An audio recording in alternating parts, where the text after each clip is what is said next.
Quantos aqui não puderam vir pela manhã? Por favor, levante a mão. Outro auditório, não? O pessoal da manhã já fez o seu trabalho de hoje. Aí veio o que não pôde vir de manhã, vem à noite. A igreja Alameda tem sempre dois auditórios, né? Um de manhã e um de noite. De manhã estava muito linda, vocês não têm noção como a igreja estava bonita de manhã. E eu falei hoje sobre o caminho do avivamento. No livro 1 de Samuel. Irmãos, vamos ler a palavra de Deus, irmãos? Essa é a Alameda. Quando a gente lê a palavra, pastor Soares, aqui o povo vibra, viu? O povo vibra aqui. 1 Samuel capítulo 1, verso 11. Nós falamos a introdução dessa palavra pela manhã e vamos continuar agora. E fez um voto dizendo: ó Senhor dos exércitos, se deveras atentares para a aflição da tua serva, e de mim te lembrares, e da tua serva não te esqueceres, mas lhe deres um filho varão, ao Senhor o darei por todos os dias da sua vida, e pela sua cabeça não passará navalha.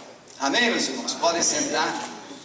Você que gosta de anotar, tudo que eu vou pregar está no editorial do informativo que está lá atrás. Depois é só você que não pegou ainda. Quem pegou é só abrir, está aí no editorial. A nossa palavra é essa mensagem que está no editorial.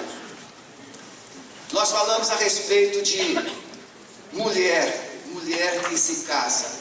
As solteiras sonham com casamento. Quem aqui ainda é solteiro? Olha, nós temos ainda pessoas solteiras. As solteiras, os solteiros, né? Eles, né, Isa? Sonham. Calma, Isa, só estou. O Cleiton já me olhou aqui. Né?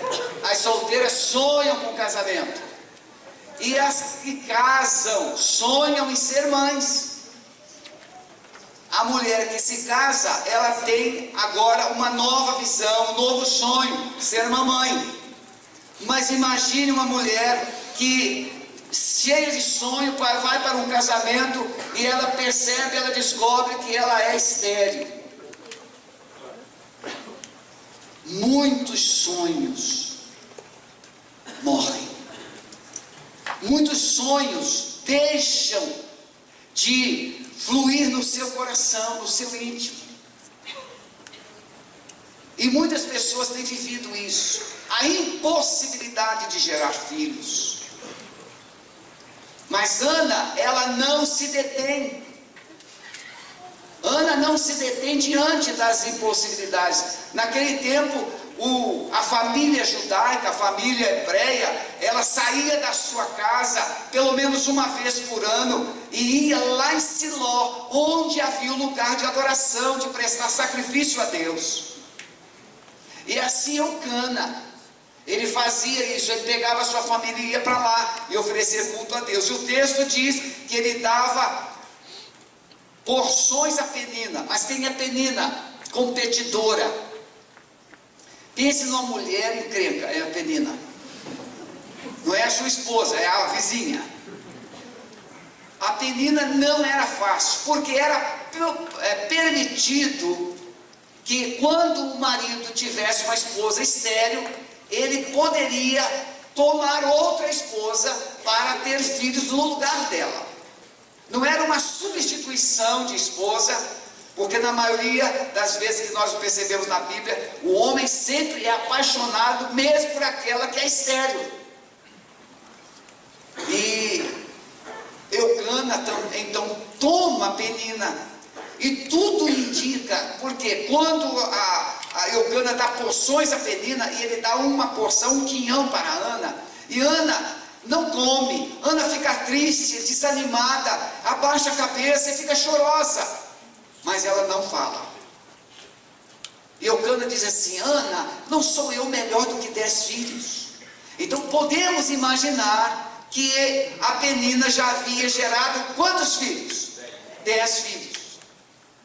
Agora imagine você, mulher, que é a mulher principal, que é a mulher amada, e aí o seu marido pega, vamos nos contextualizar, O seu marido toma emprestado uma esposa só para gerar filhos. E essa mulher emprestada, ela gera 10 filhos. E toda vez que ela passa perto de você, mulher, ela dá aquele risinho cínico e diz assim: eu tenho 10 filhos. Era um tormento. Então nós vamos aprender com Ana como vencer um tempo de esterilidade. Como transformar uma vida estéril numa vida produtiva, numa vida vitoriosa. Como transformar um cemitério interior num jardim regado de Deus. E a Ana então, ela sai daquele ambiente de sacrifício, de culto, de adoração, e ela vai à tenda da revelação, a tenda de Deus, e ela se dobra lá, ela se ajoelha lá, e ela fica orando, e se derrama diante do Senhor, e ela clama ao Senhor. Mas o texto diz que dos seus lábios não saíam palavras, ela somente grunhia, ela gemia ali diante de Deus, tal qual Paulo diz que o Espírito Santo, ele intercede por nós com gemidos. Assim Ana gemia diante de Deus. E ali o sumo sacerdote, ele a toma, a interpreta como mulher embriagada, mulher de Belial, e ela não critica, ela diz assim: não, meu Senhor, das minhas muitas mágoas tenho falado eu até agora, das minhas muitas dores, tenho falado isso para Deus. E aí o Eli, e nós falamos de manhã, irmãos, o Eli não era gente boa, não. A Eli era um sacerdote reprovado. Deus não estava satisfeito com ele, porque ele não criava os seus filhos bem. Os filhos de Eli, irmãos, isso é contexto. Os filhos de Eli se prostituíam na porta da tenda. Tente imaginar isso. E o povo vinha, e Eli vai falar para os seus filhos: olha, pecando alguém contra o homem, ele é julgado, mas se alguém pega contra Deus, quem o julgará? Então esse homem, mesmo ele sendo reprovado, sendo um homem que está fora do lugar, ele tem a autoridade de Deus. E ele fala assim para Ana: que o Senhor Deus de Israel te conceda conforme pediste. E ela sai, e o seu semblante já não é mais triste. Mulher, o seu marido pode ser um zero à esquerda, um cara reprovado. Filho, o seu pai pode não ser aquilo que você espera, mas ele tem autoridade de Deus, e quando ele fala Deus te abençoa, Deus vai te abençoar.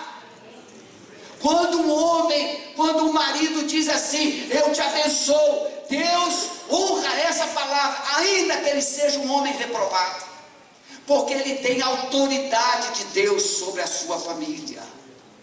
Agora imagine um homem cheio do Espírito Santo, imagine um homem santo, imagine um homem comprometido com Deus. Se a palavra de um homem, por ter autoridade, abençoa, agora imagine um homem cheio de Deus, cheio do Espírito Santo e obediente. Então não desanime. Talvez você esteja vivendo um deserto na sua casa, talvez você esteja vivendo um momento de sofrimento, de dor. Como nós estamos aqui, eu coloquei, e nós vamos interromper agora essa palavra mesmo sendo gravando, não tem problema, Romeu e Cláudia. Aqui está um casamento que precisa ser ressuscitado. Aqui está um casamento que os cônjuges não acreditam mais, estão entregando os pontos. Mas o Espírito de Deus pode ressuscitar o amor. O Espírito Santo pode trazer de volta a simpatia, a empatia, a paixão, o carinho, o respeito. Ele pode. Então erga a sua mão, por favor. Amado Espírito Santo, em nome de Jesus, eu profetizo a restauração de Romeu e Cláudia. Esse casamento será fortalecido. Esse cônjuge, ele sentirá o temor do Senhor. Toda mágoa, toda tristeza, toda frustração, toda irritação vai para a cruz, Senhor, essa mulher ferida, essa mulher cheia de dores, essa mulher sem esperança, amado Espírito Santo, sopra sobre ela uma unção de amor, de paixão, de alegria, e restaura, Senhor, esse casamento. Nós abençoamos e profetizamos que esse casamento vai sobreviver, vai romper, vai vencer, no nome de Jesus. Amém, meus irmãos? Então aplauda ao Senhor. Ele já está visitando esse casal e esse casamento. Nós falamos aqui a exemplo, o exemplo que Ana deixa para nós.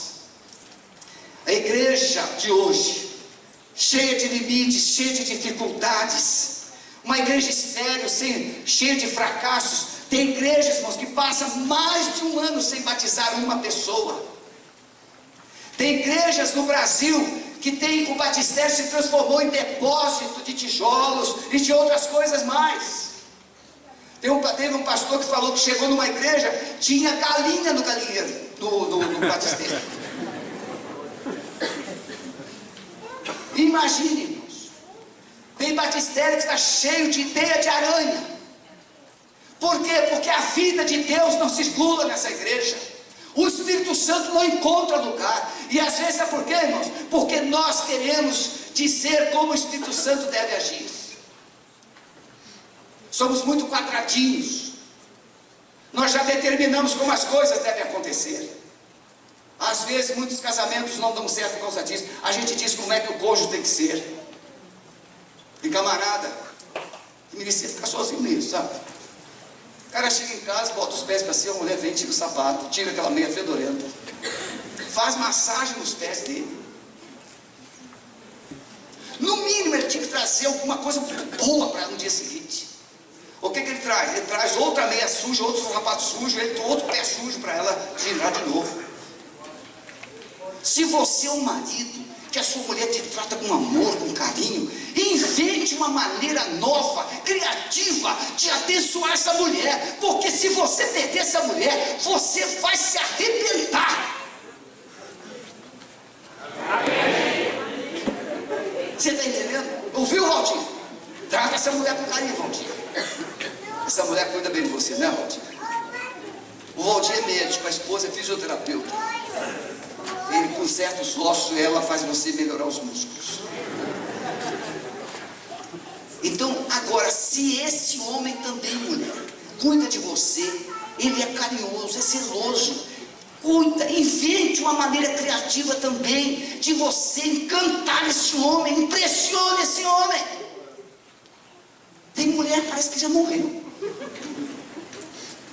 Não tem uma atitude assim, uma coisa boa. Tem que ter, é que eu não posso viajar. A minha esposa disse, não viaje, não viaje, não viaje. Então a igreja está vivendo esse tempo de esterilidade espiritual. Existe adoração, existe oferta, existe sacrifício, existem celebrações, existem grandes eventos. Mas o que é que não existe, irmãos? Não existe uma presença manifesta de Deus na igreja, onde os milagres, as transformações sejam vistas. As pessoas chegam e saem do mesmo jeito, e às vezes mais irritadas. Porque se você chega num culto, às vezes o problema não é nem da igreja, é teu. Porque você chega aqui tão resistente, que o Espírito Santo chora, geme, e você fala assim, não concordo com esse estilo. Mas você não sabe. Eu ungi essas cadeiras aí hoje. Eu falei assim, Espírito Santo, derrama uma unção de quebrantamento, de arrependimento, derrete aquele gelo, aquele coração gelado, insensível, derrete tudo, para que esse coração, essa pessoa que vai sentar aqui nessa cadeira, assim, comece a pinicar. Você não está sentindo pinicamento no corpo, não? Pergunta aí, seu cônjuge aí, você está sentindo alguma coisa aí? Ô Pedro, está sentindo nada não, Pedro? Esse lado aí eu não ungi não, Pedro, ungi só esse lado aqui. Mas depois eu vou ungir esse lado aí, Pedro. Né, Paulo? Está sentindo alguma coisa aí, Paulinho? Tá? É desse jeito. Então vamos. Quando o sumo sacerdote Eli e seus filhos, eles estão o quê? Reprovados, irmãos. esses dois rapazes que eram sacerdotes, porque filho de sacerdote também começava a exercer o sacerdócio. A Bíblia diz, o texto vai dizer, que eles estavam reprovados, mas Deus queria matá-los. Você já imaginou isso? A Bíblia diz que o Eli falava com os filhos, e os filhos entravam aqui e saíam aqui. Filho, presta atenção. Quando os seus pais falam, quando os seus pais ensinam, quando os seus pais advertem, e vocês insistem em viver do seu jeito, o texto diz, leia aí 1º, 2º e 3º capítulo de 1 Samuel, e você vai ver que Deus disse assim, que eles não se arrependeram, porque Deus queria matá-los. Tem muitos filhos, e essa morte pode não ser física, é morte de sonhos, é morte de propósito, é morte de realizações. Muitas coisas vão deixar de acontecer na sua vida, por quê? Porque a rebeldia não permite lugar para arrependimento e quebrantamento da parte de Deus. Então eu quero construir o caminho do avivamento, eu quero tomar Ana como uma figura da igreja, e a sua vida infrutífera como um desafio para a igreja, as suas atitudes como um sonho para a igreja, e a sua vitória como um sonho nosso para a igreja. Essa mulher que não podia gerar um filho, sabe quantos filhos ela gerou? Quem sabe aqui quantos filhos ela gerou? 6 filhos. O Samuel, depois mais 5. Deus tira fartura de um ventre estéril. Agora vamos ver qual é o caminho que ela trilha. O que precisa morrer no altar, para que a sua vida e os seus sonhos sejam restaurados? O que precisa morrer na sua vida, para que os sonhos de Deus sejam restaurados na sua vida? Em Samuel, Deus começa a falar. Deus havia parado de falar com Eli, porque Deus tem dificuldade de falar com gente que vive em pecado. Deus tem dificuldade de falar com gente que insiste em fazer as coisas do seu jeito. Deus tem dificuldade de falar com gente que decide não obedecer. Para que vai falar? Não vai obedecer mesmo. Então Deus não fala. Por isso que muitas pessoas falam assim, pastor, mas eu não ouço a voz de Deus, não entendo a voz, não entendo. Sabe por que você não entende, não ouve? Porque você já decidiu que maneira você vai fazer. Então Deus não perde tempo com gente rebelde. Deus não perde tempo. Mas diz a palavra que em Samuel a palavra de Deus foi restaurada. Em Samuel a palavra de Deus voltou a ser manifesta. Em Samuel Deus voltou a falar. Se Deus conseguir gerar vida dentro de você, Ele vai voltar a falar na sua vida e na sua casa. Então Deus voltou a falar, a restauração. O que é que precisou morrer? Precisou morrer o pecado. Os filhos de Eli morreram, Eli morreu, e quando eles morrem, Deus fala, e Deus levanta Samuel, um grande profeta na nação. Quando o povo de Israel, quando o povo de Deus decidir honrar a Deus, Ele responderá suas promessas e bênçãos. Isso está no capítulo 2, verso 20 e 21. Olha o que diz lá. Capítulo 2, 20 e 21. Então Eli abençoava Eucana, a sua mulher, e dizia: o Senhor te dê dessa mulher descendência, pelo empréstimo que fez ao Senhor. E voltavam para o seu lugar. E visitou, pois, o Senhor a Ana, que concebeu e teve 3 filhos e 2 filhas. Mas o filho Samuel foi consagrado. Presta atenção. Ana, ela tem Samuel. Ela volta para casa depois daquela adoração, e aí ela concebe Samuel. E quando ela concebe Samuel, no ano seguinte, o Eucana junta a família e diz: vamos para adorar. E aí Ana fala assim: não, eu vou esperar. Isso é muito importante, viu, gente? Eu vou esperar para que o menino desmame, ele possa ser desmamado. E aí, isso está no capítulo 1, verso 22 em diante. Ana, porém, não subiu, pois disse a seu marido: quando o menino for desmamado, então o levarei para que apareça perante o Senhor, e lá fique para sempre. Olha o Eucana. E Eucana, seu marido, lhe disse: faz o que bem te parecer, fica até que o desmame. Tão somente confirme o Senhor a sua palavra.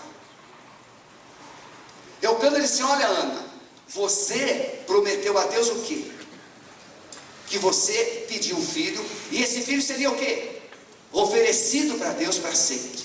Agora, você está dizendo: não, deixa ele desmamar. Às vezes a gente começa a dar desculpa, não começa? Mas não era desculpa.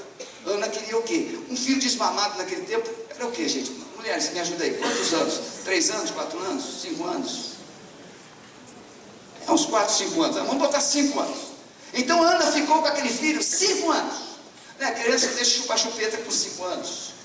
Tem criança com 5 anos que mama no peito ainda. Não sei como a mãe aguenta, mas mama. Mas, vamos lá, vamos pensar que ele foi desmamado, você passou a comer a comida sólida mesmo, 5 anos, vamos aí, calcular aqui 5 anos. E aí o Eucana falou assim: olha, Ana, você prometeu a Deus uma coisa. Se ele te desse um filho, o que você faria com ele? Você o consagraria, o dedicaria ao Senhor para sempre. Agora você está dizendo: vou esperar. Tudo bem, mas não esqueçam que você votou. E assim Eucana foi. E Ana cumpre o seu voto. Ela vai. E aí, irmãos, quando ela vai e ela oferece, acontece isso aqui no capítulo 2, do verso 20 a 21. Quando ela vai e deixa Samuel lá, o que acontece? O Eli abençoa. Ele fala assim para Eucana: que o Senhor Deus de Israel te deu o quê? Descendência dessa mulher. Irmãos, Ana recebeu um filho. Se ela não desse ele, se ela não consagrasse ele para Deus, ela ficaria com um filho, e um filho que não era dela, era de Deus. Mas agora ela pega aquele filho e cumpre o seu voto, ela oferece-o a Deus, ela deixa ele lá. E aí o Eli de novo, uma boca de Deus, mesmo não estando certo, e ele faz assim: que o Senhor Deus de Israel te conceda descendência dessa mulher. Irmãos, em cima dessa palavra, que o Senhor Deus de Israel, e confirmado pelo voto cumprido, ela gera 3 filhos e 2 filhas. Sabe por que muitas coisas não acontecem na nossa vida? Primeiro, porque nós não buscamos o altar. Nós vamos trabalhar.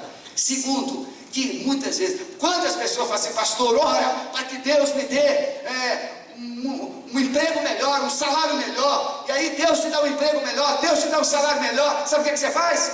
Sábado e domingo você vai para a praia, compra uma chácara, e todo final de semana eu tenho que fazer uma cerca na chácara. Eu tenho que cuidar dos animais da chácara. Eu lidei isso com muitos membros de igreja, irmãos. Deus prospera e Ele transforma a prosperidade num obstáculo para servir.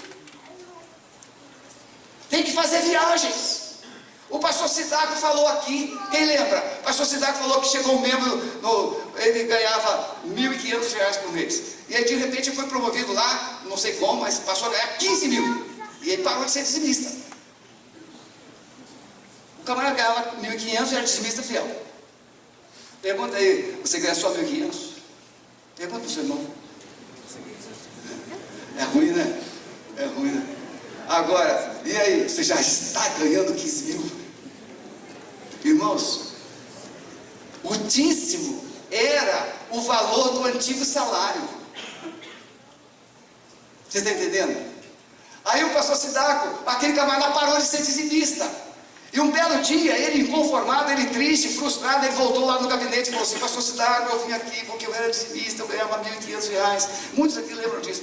E eu queria que o senhor orasse por mim, pastor, porque eu queria ser dizimista, eu não consigo dar R$1.500. Aí o pastor: não, isso é fácil, olha aqui. Senhor Jesus, faz com que esse irmão volte a ganhar R$1.500 só. Não, pastor, não faça isso não, pastor. Meu irmão, você disse que queria ser fiel. Você só vai conseguir ser fiel no pouco, meu irmão. Você está entendendo? Por que muitos nunca terão muito? Porque no muito vão se desviar, no muito nunca adorarão o Senhor, no muito vão esquecer de Deus. Mas quando nós estamos no pouco, a gente chora, a gente geme, a gente busca, a gente jejua, a gente faz de tudo. E a gente ainda faz filantropia.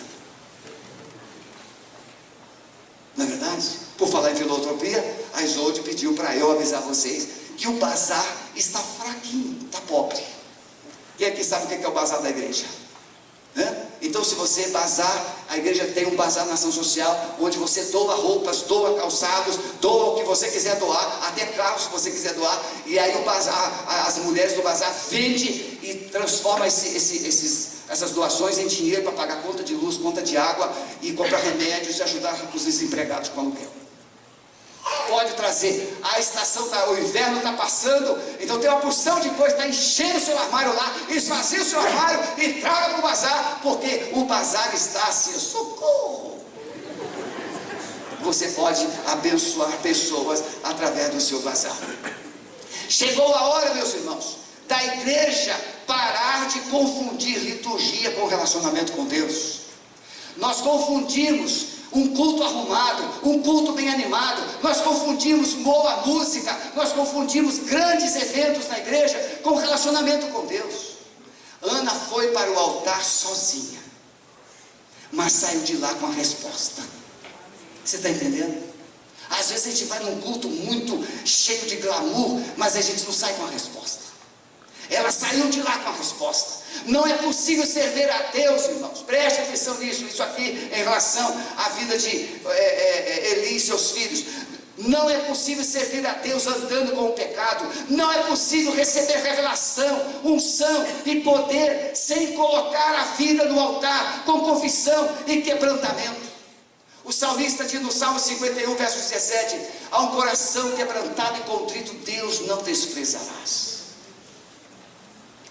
Às vezes a gente vem e a gente vê muitos irmãos chegam aqui, se ajoelham lá no seu lugar, alguns choram, e às vezes não foi nada do culto, foi aquele gesto que você chegou aqui, se dobrou diante do Senhor.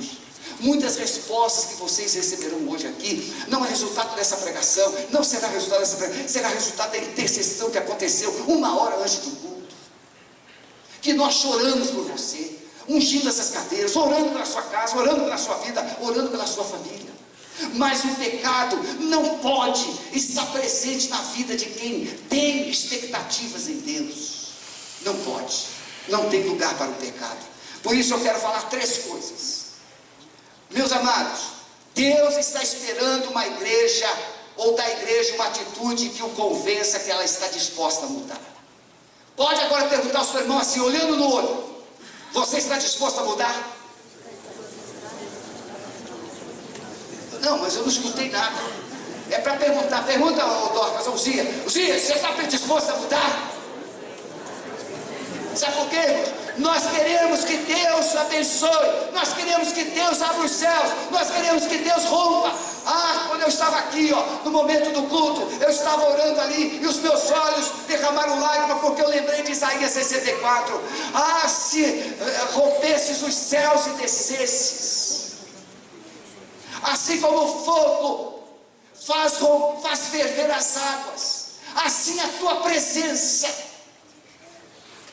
Irmãos, quando você coloca uma panela no fogo, o fogo começa a ferver a água, o fogo começa a purificar a água, o fogo transforma aquela água suja em água potável, porque o fogo mata todos os germes, e aquela água fica boa, e aquela água fica pulando na panela ou na leiteira. Assim também, se o Espírito Santo de Deus descer sobre a sua vida, Ele vai te queimar toda a impureza, Ele vai queimar os seus pecados, Ele vai trazer arrependimento, e Ele vai trazer vida de volta. Assim como o fogo faz a água pular, e ela é purificada, se torna potável, acessível ao uso, assim Deus, agindo a sua vida, Ele purifica você, e torna você acessível a Ele, e usado por Ele. Ele pode usar você para abençoar outras pessoas. Então, em primeiro lugar, não, pastor, agora que o senhor vai pregar? Agora que eu vou começar a pregar. Em primeiro lugar, a igreja precisa revelar um coração inconformado com a sua esterilidade. Sabe por que a gente está satisfeito? Porque a gente tem uma religião. Vamos à igreja. E aí você vem, você senta aí. Alguns atuam aqui como eu. Alguns estão lá na recepção. Veja, são atividades. Vamos à igreja. Não, irmãos. Nós estamos substituindo relacionamento com Deus com atividades para Deus. Nós estamos substituindo relacionamento com Deus com fazer coisas para Deus. Nós somos muito bons para fazer coisas. A igreja precisa revelar um coração inconformado com a sua esterilidade. Bill Hybels escreveu um livro sobre descontentamento santo. Ou seja, nós precisamos revelar para Deus um descontentamento santo. Isso significa um descontentamento com a nossa vida, um descontentamento com a realidade em nossa volta, um descontentamento com aquilo que nós fazemos ou deixamos de fazer, um descontentamento com a nossa família, um descontentamento com a igreja. Ou seja, quanto mais você se sentir descontente, mais impulsionado você terá, ou mais impulsão você terá para melhorar a sua vida. Como é que estão as coisas? Tudo bem. É um desastre. E aí, como é que está? Tudo bem, pastor. Mas está bem mesmo?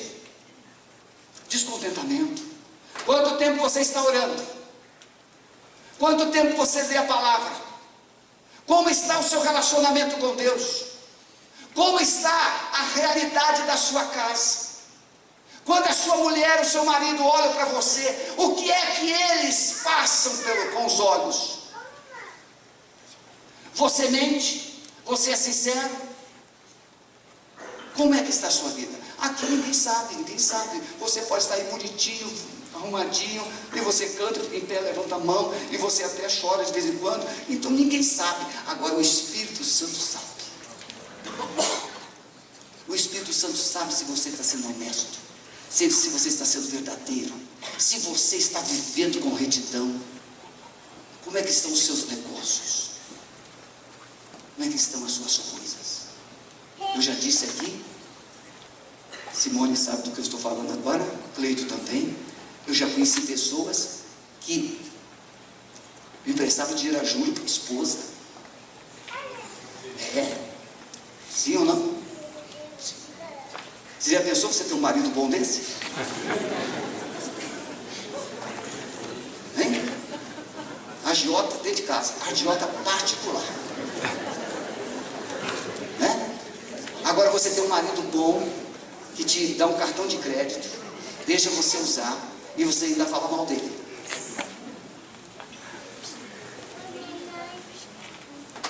Descontentamento santo. Não se conformar com essa vida pobre, medíocre. Irmãos, hoje ser crente às vezes é sinônimo de ridículo, de palavrão, de coisa gasta.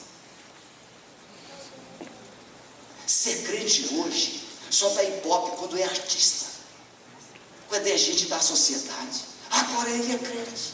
E aí o cara se converteu ontem, já está no púlpito do domingo seguinte falando besteira. Nem discipulado foi, não sabe o que é vida com Deus, mas já está dando testemunho. Por quê? Porque hoje falar do esse é mais importante do que falar do Cristo ressurreto, do Deus Todo-Poderoso e do verdadeiro Evangelho de Jesus. Mas a gente vive hoje ouvindo as histórias dos esses. Eu era isso, eu era aquilo, eu matei, eu roubei, eu fiz isso, eu fiz aquilo, e agora eu estou aqui.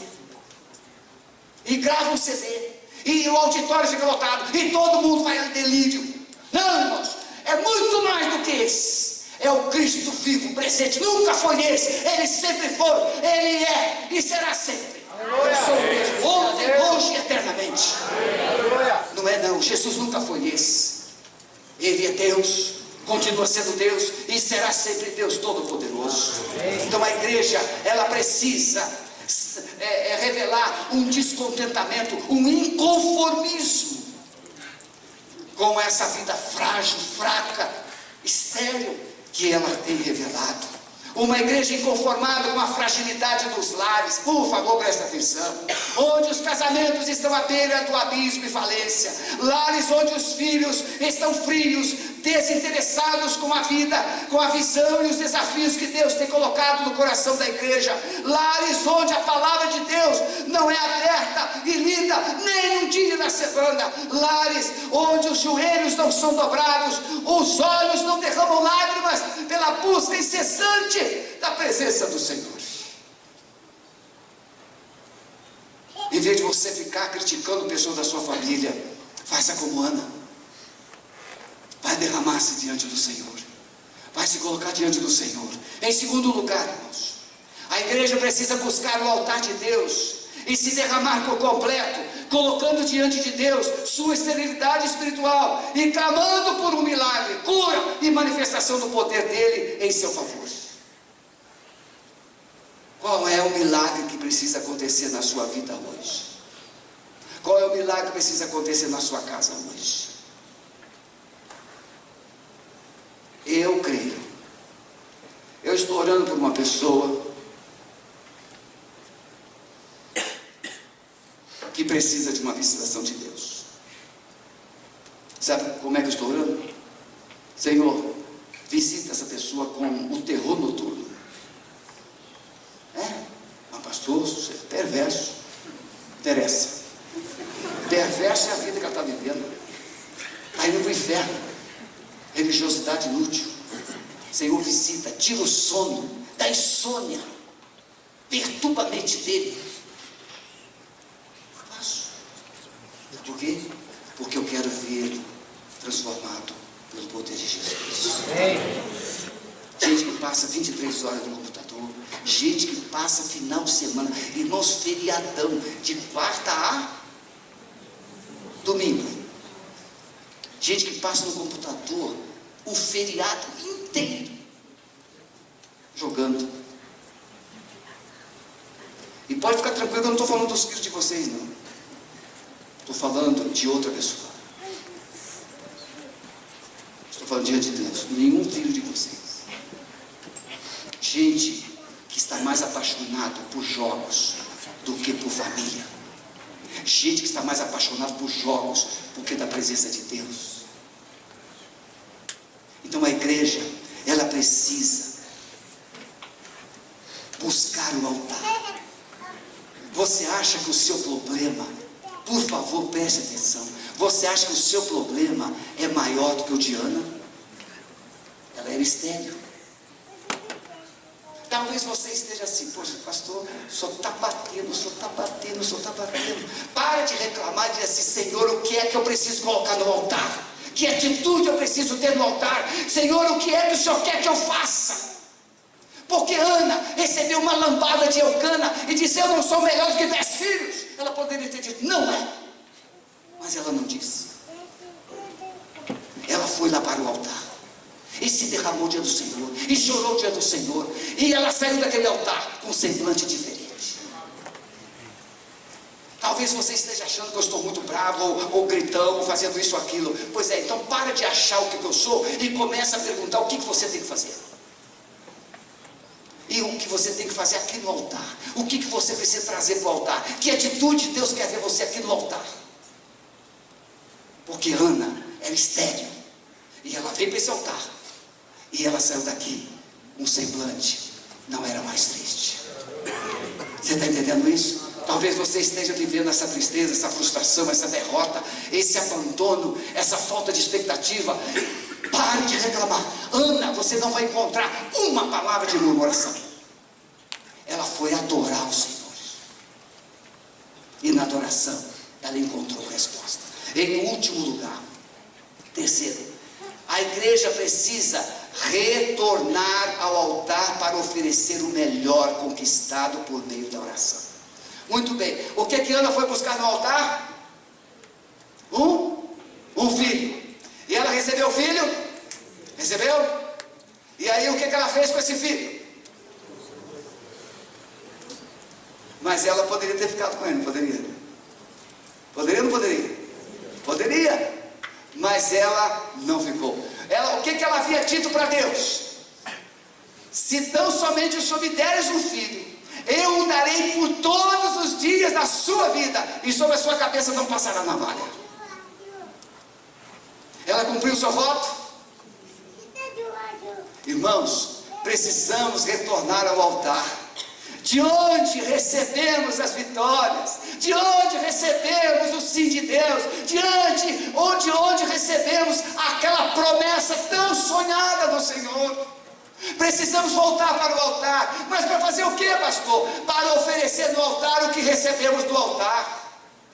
Davi vai dizer assim lá, 1 Crônicas 29, Senhor, da tua mão tu damos, porque tudo vem de ti. Tudo vem de ti. E tu damos.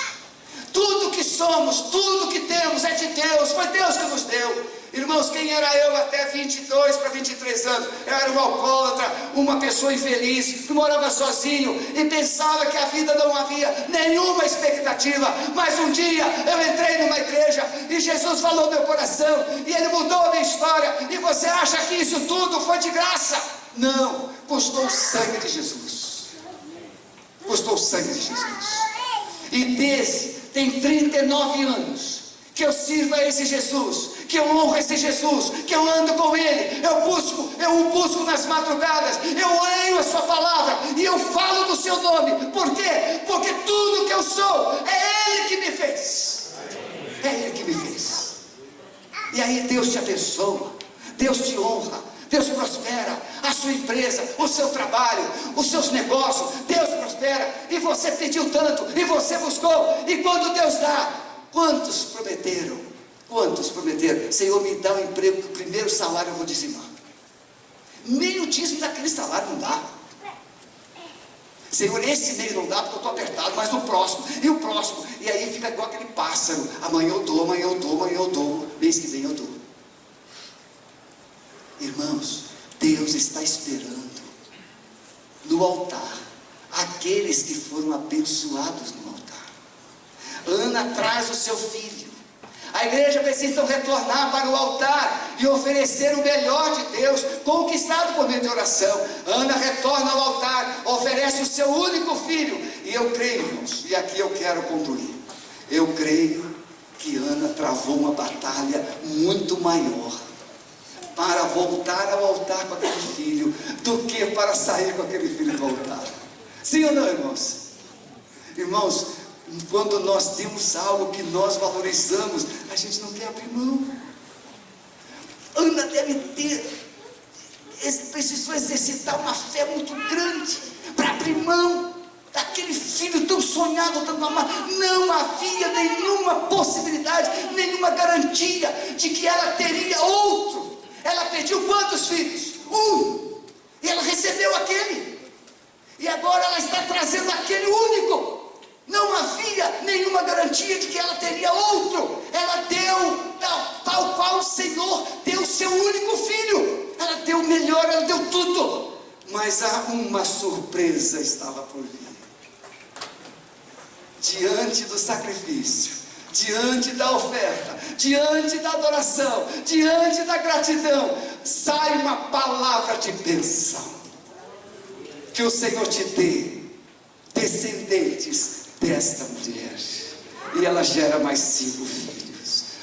Meu irmão, pode falar para o seu irmão, fala assim, pode falar agora com muito entusiasmo. Meu amado, o melhor ainda está por vir. Não se contente com pouco. Osias, o melhor está por vir, Osias. Não se contente com pouco. Não se contente com pouco. Você acha que o melhor você já recebeu? Não, Maurício Almeida, o melhor ainda está por vir, Maurício Almeida. O melhor ainda está por vir, irmãos. E Ana recebeu o melhor. Conclui, irmãos. Qual foi o resultado de tudo isso? Uma mulher realizada, uma mulher bendita, uma mulher vitoriosa, uma mulher que por onde passava, essa Ana, aquela que era estéril, mas agora ela tem 5 filhos, era uma mulher abençoada. Podemos aprender com Ana como transformar nosso deserto em jardim regado, como transformar lágrimas, desprezo e vergonha em honra, vitória e adoração.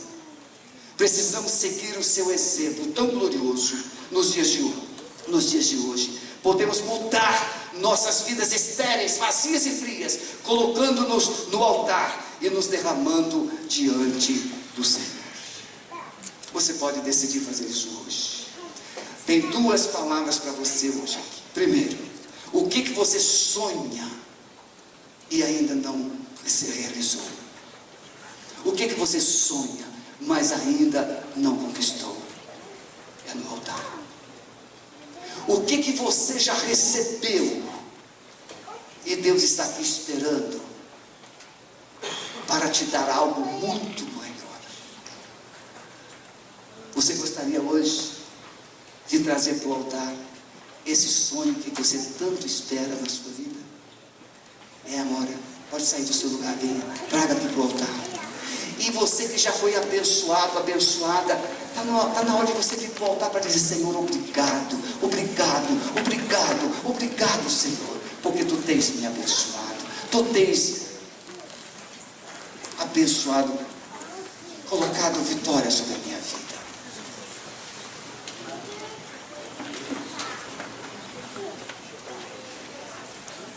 Valdir, nós queremos orar por você, tá, Valdir? Mesmo fica sentadinho aí, depois nós vamos orar por você. É a hora de Deus agora. Comece a dizer para Deus: qual é o seu sonho? Qual é o seu sonho? Qual é o seu sonho?